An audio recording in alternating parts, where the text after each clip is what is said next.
شروع کریں.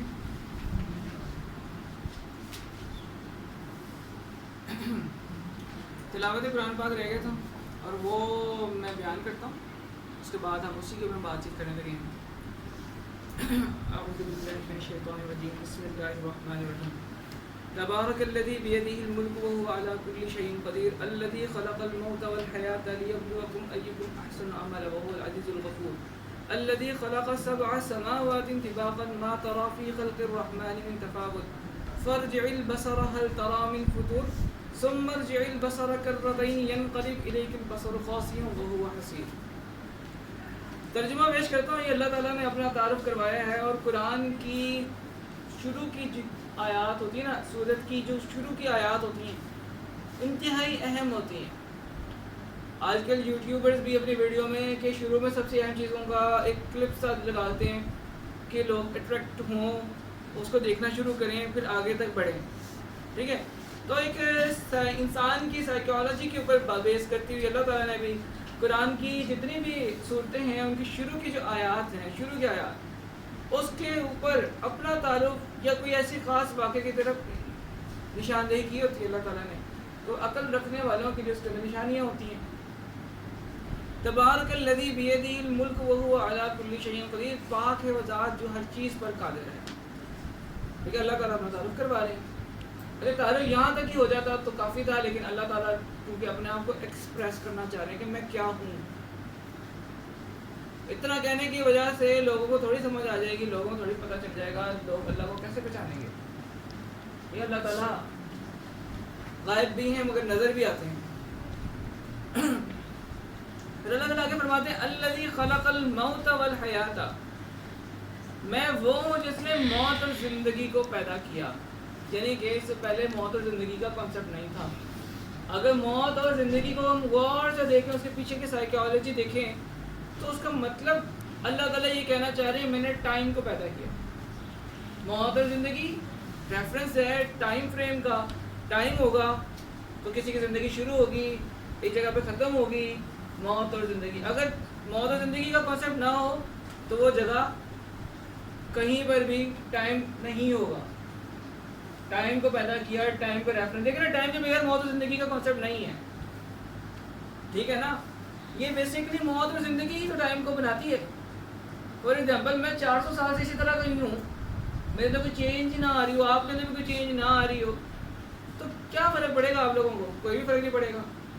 نہ کوئی مر رہا ہے نہ کوئی پیدا ہو رہا ہے, سارے ایک طرح کے ہی ہیں. تو ٹائم کا کانسیپٹ ہی نہیں پیدا ہوتا. جب زندگی ہوگی, موت ہوگی, ایک ٹائم گزرے گا, تو ایک بندہ کہاں پہ جا رہا ہے؟ اللہ تعالیٰ کہتا ہے تم میری طرف آ رہے ہو.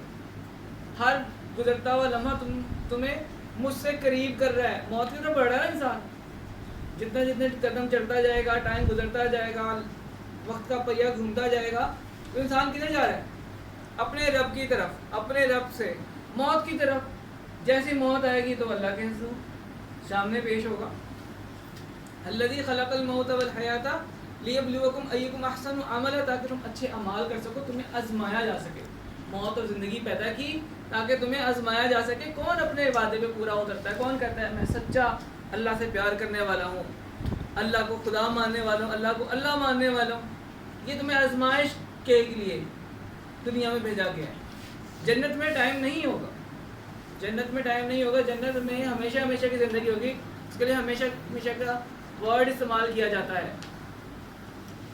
الذی خلق سبع سماوات طباقا, آگے کی بات اللہ تعالیٰ کہتے ہیں میں نے تہ در تہ آسمان پیدا کیے. ایک آسمان کے اوپر دوسرا, دوسرے کے اوپر تیسرا, تیسرے کے اوپر چوتھا, چوتھے کے اوپر پانچواں, پانچویں کے اوپر چھٹا, چھٹے کے اوپر ساتواں. ٹھیک ہے, میں نے تہ در تہ آسمان پیدا کیے. آج تک انسان پہلے آسمان تک نہیں پہنچ سکا. پہلا آسمان کہ ہمارا یہ جو کہکشاں ہے کہاں پہ اینڈ ہو رہی ہے, کہاں پہ پہلا آسمان ختم ہوتا ہے, اس کی ہمیں کیلکولیشن تک میں جھلک نظر نہیں آ رہی. اتنا وسعت لیے ہوئے تو اس کے اوپر ایک اور آسمان, پھر ایک اور آسمان. اچھا, یہاں پہ اللہ تعالیٰ کی بات ختم نہیں ہوتی. الذی خلق سبع سماوات والارض, الذی خلق سبع سماوات والارض, الذی خلق سبع سماوات طباقا ما ترى تبارک الذی بیدہ الملک وہو علی کل شیء قدیر الذی خلق الموت والحیاۃ لیبلوکم ایکم احسن عملا الذی خلق سبع سماوات طباقا ما تری فی خلق الرحمن من تفاوت. 7 تہ در تہ آسمان و زمین بنائے، اگر تم اس میں من تفاوت کوئی خلل دیکھو تو مجھے بتانا. اللہ تعالیٰ یہ نہیں کہا کہ غلطی دیکھو، کوئی چیز غلط ہو رہی ہو تو وہ مجھے بتانا. اللہ تعالیٰ نے کہا ہے خلل دیکھو، کسی چیز میں بے ربطگی آ رہی ہو، کسی چیز کی پیدائش میں، کسی چیز کی موت میں، کسی چیز کے بڑھنے میں، کسی چیز کے گھٹنے میں، کسی چونٹی کے بڑھنے میں، چونٹی کے گھٹنے میں، آسمانوں کے بڑھنے میں، بادلوں کو ہوا دینے میں آپ کو بے ربطگی کا احساس ہو رہا کہ ایسا نہیں ہونا چاہیے تھا، ایسا کیوں ہو رہا ہے. ٹھیک ہے، ایسا نہیں ہوتا، فزکس کے لاز وغیرہ کے لحاظ سے ایسا نہیں ہونا چاہیے، لیکن ایسا ہو رہا ہے. تو اسے کہتے ہیں بے ربطگی، مطلب کہ پتہ نہیں کیوں ہو گیا. اللہ تعالیٰ نے یہ کہا غلطی نہیں کہا کہ غلطی نہیں، غلطی کی بات، غلطی تو ہوئی تھی. بے ربطگی ہو، من تفاوت. فرجع البصر، دوبارہ پھر دیکھو. ٹھیک ہے، دوبارہ دیکھو، جا کے دیکھو کیا آسمانوں میں کوئی خلل نظر آیا. اچھا خلل نہیں نظر آیا، پھر فرجع البصر، اپنی آنکھوں کو دوبارہ پھراؤ، پھر جا کے دوبارہ دیکھو. پھر بھی تمہیں کہیں تمہاری آنکھیں بیزار مایوسی میں نڈھال ہو کے واپس آئیں گی کہ تمہیں کسی چیز میں کوئی گڑبڑ نظر نہیں آئے گی، غلطی کی تو گنجائش ہی نہیں ہے، کوئی بے ربطگی نظر نہیں آئے گی اور تم مایوس لوٹو گے. یہ کون لوگ ہیں جو اللہ کی چیزوں کے اندر بے ربطگی ڈھونڈنے جا رہے ہیں؟ وہ جو آسمانوں تک پہنچیں گے، جو ہواؤں کا مطالعہ کریں گے، جو بلیک ہولز کی انفارمیشن دیکھنے کی کوشش کریں گے. زمین میں بیٹھا ہوا، مسلح میں بیٹھا ہوا انسان نماز پڑھتا ہوا، وہ تو یہ چیزیں نہیں دیکھ سکتا. دیکھ سکتا ہے، یہ تو وہ ہو جائے گا نا جو اللہ کو پہچاننے کے لیے اوپر تک گیا ہے، پھر دیکھا ہے، پھر واقعی کہے گا تبارک اللہ بھی، تبارک الذی بیدہ الملک وہو علی کل شیء قدیر. خود اس کے منہ سے نکلے تو پاک ہے، تو ماورا ہے، تیرے جیسا کوئی نہیں ہے، مجھے کوئی غلطی نظر نہیں ہے. ہر شاخ، ہر پتا، ہر پھل ایک سائنٹیفک فارمولے کے لحاظ سے بڑھنا ہوتا ہے. آپ کو اس کے اندر جتنی بھی چیزوں میں نظر آ رہی ہوتی ہیں نا کمیاں، مطلب کہ آپ کو لگ رہا ہے اس کی شیپ جو بن رہی ہے ایسی نہیں بن رہی، اس کی ہر شیپ کیلکولیٹڈ ہوتی ہے. یہ ہم نے آج میتھمیٹیشینز نے ڈسکور کیا ہے، تبھی تو ہم مارس پہ جا سکے. 6 مہینے کا راستہ یہاں پہ زمین، یہاں پہ مارس آ جائے، 6 مہینے تک کسی نے چلنا ہے، اور مارس وہاں سے کہاں پہ پہنچا ہوا ہوگا، اس لوکیشن کو ہم آج ٹریس کر رہے ہیں. کیوں؟ کیونکہ بے ربطگی نہیں ہے، کوئی چیز ایوی شیوی ادھر ادھر نہیں ہو رہی، ایک حساب کے ساتھ، ایک چیز وقت کے ساتھ، ایک توازن کے ساتھ بڑھ رہی ہے. پتے کا بڑھنا، پتے کی تعداد کا بڑھنا، پتوں کے اندر کا شیپ کا آنا، درختوں کا بڑھنا، درختوں کی کھال اور چھال کے اندر کا گروتھ، وہ ساری ایسے اگر ہو رہی ہوتی ہماری میڈیکل سائنس ساری فیل ہو جاتی. آج انسان اس چیز کو ناپ کے وہ میتھمیٹیکل فارمولا ڈال کر وہ خلیے بنانے کی سوچ رہا ہے. اسپیس ایکس کا چیف انجینئر کہتا ہے، ہم اسپیس ایکس ایک ایسا ادارہ تھا جو اس کے اندر ایک خاص بات تھی. ایلون مسک اپنے زمانے سے آگے کا سوچتا تھا، لوگوں نے اس بات کو چھوڑ دیا تھا کہ راکٹ اوپر جائے گا اور واپس بھی آ سکتا ہے.